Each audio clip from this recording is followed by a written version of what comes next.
नमस्कार साथियों, मैं पंडित शिव कुमार शास्त्री ज्योतिषाचार्य, दूरदर्शन आकाशवाणी प्रोग्रामर एक छोटी सी रचना लेकर के अपने यूट्यूब चैनल शास्त्री सरल के माध्यम से पुनः आज आपके सन्मुख प्रस्तुत हूँ। साथियों, इस समय विवाह का मौसम चल रहा है और ससुराल का महत्व जो है बहुत होता है। किसी कवि ने लिखा है कि ससुरारी प्यारी लगी जब से।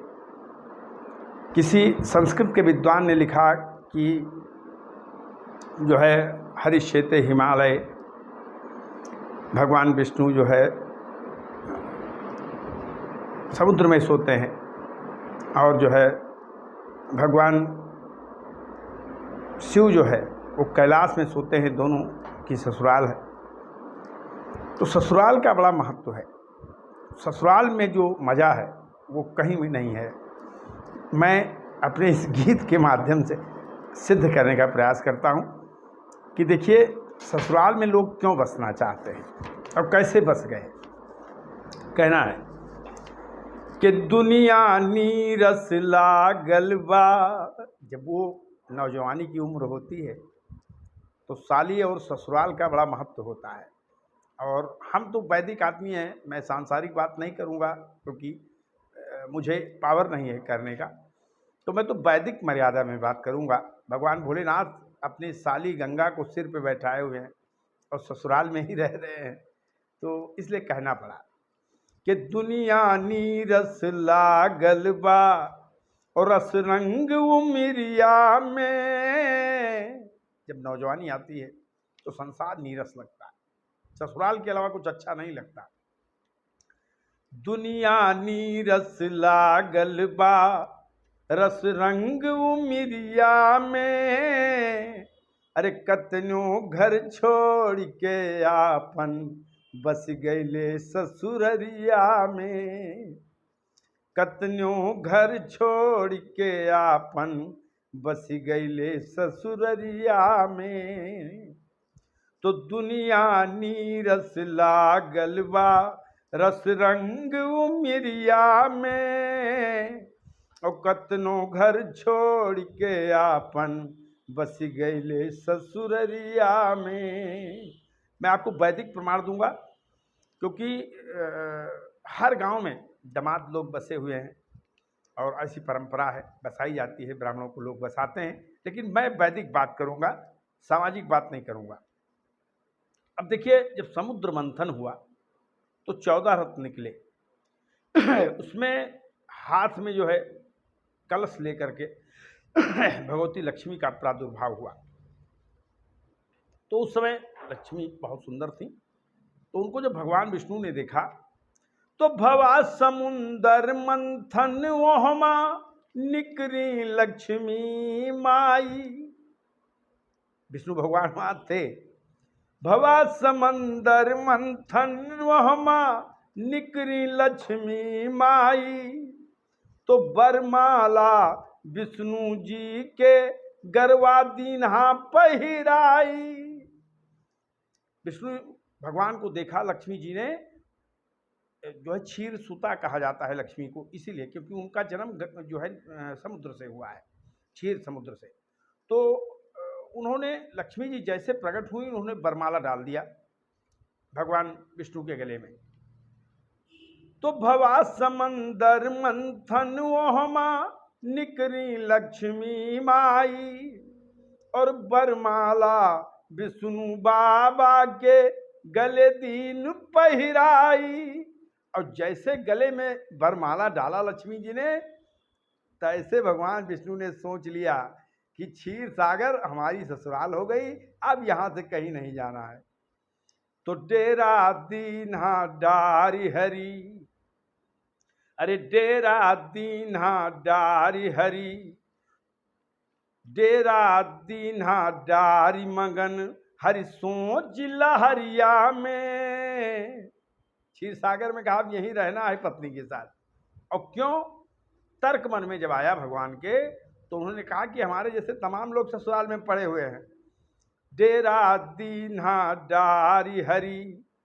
डेरा दीन्हा डारी मगन हरि सोच लहरिया में। और सोचने लगे कि कतनो घर छोड़ के आपन बस गईले ससुररिया में, कतनो घर छोड़ के आपन बस गईले ससुररिया में।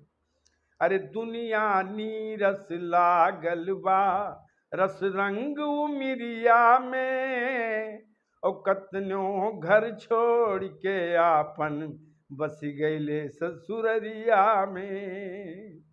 अब देखिए भगवान भोलेनाथ ने क्या किया।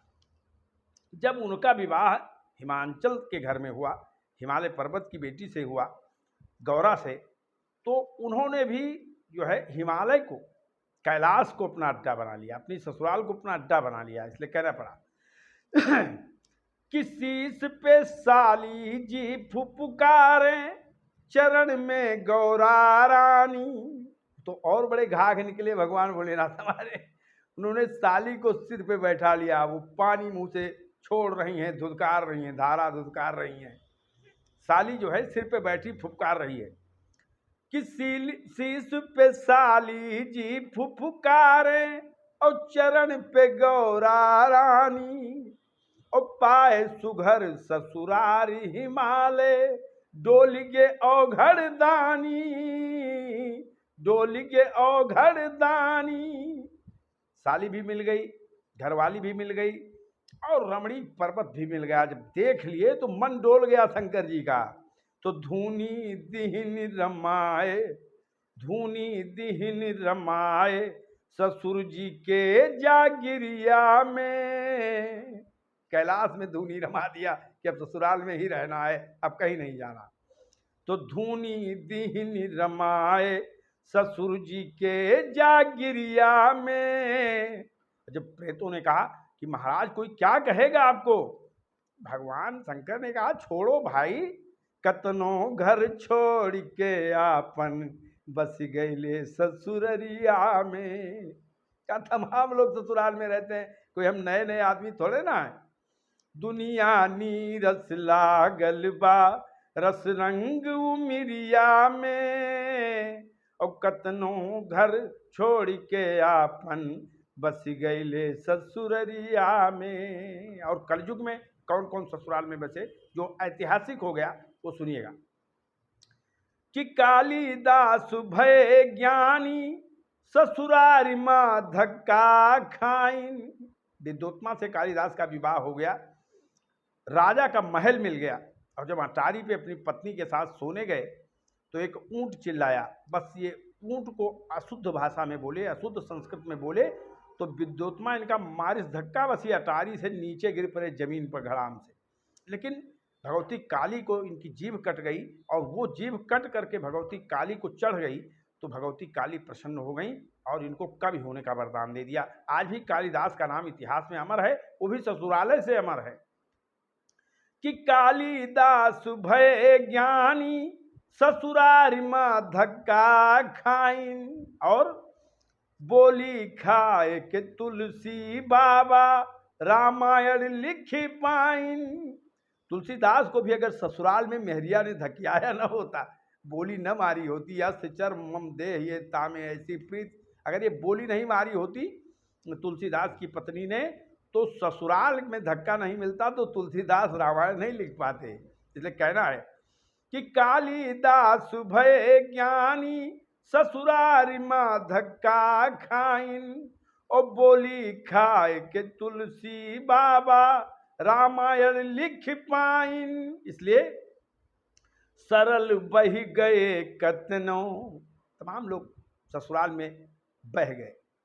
सरल बह गए कतनो ईद मदमस्त बयरिया में, सरल बह गए कतनो ई मदमस्त बयरिया में, और कतनो घर छोड़ के आपन बस गईले ससुररिया में।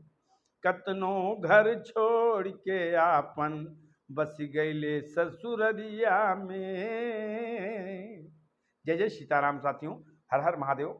यदि हमारी रचना पसंद आती हो आपको, तो आप जो है हमें अपना स्नेह दीजिए, ऊर्जावान बनाइए। निसंदेह मैं नई नई रचनाएं लेकर के आपके पास आता रहूँगा। मैंने लगभग 2 दशक कीर्तन क्षेत्र को दिया है। मैं गाता था हारमोनियम पर, इन सब गीतों को साज पे गाता था, लेकिन अब वो समय नहीं रहा है और वो साथी नहीं रहे, इसलिए मजबूरन गीत का सम्मान बचा रहे और वो रिकॉर्ड में आ जाएं, इसलिए मैं ये प्रयास कर रहा हूँ, आप तक गीत पहुँचा रहा हूँ।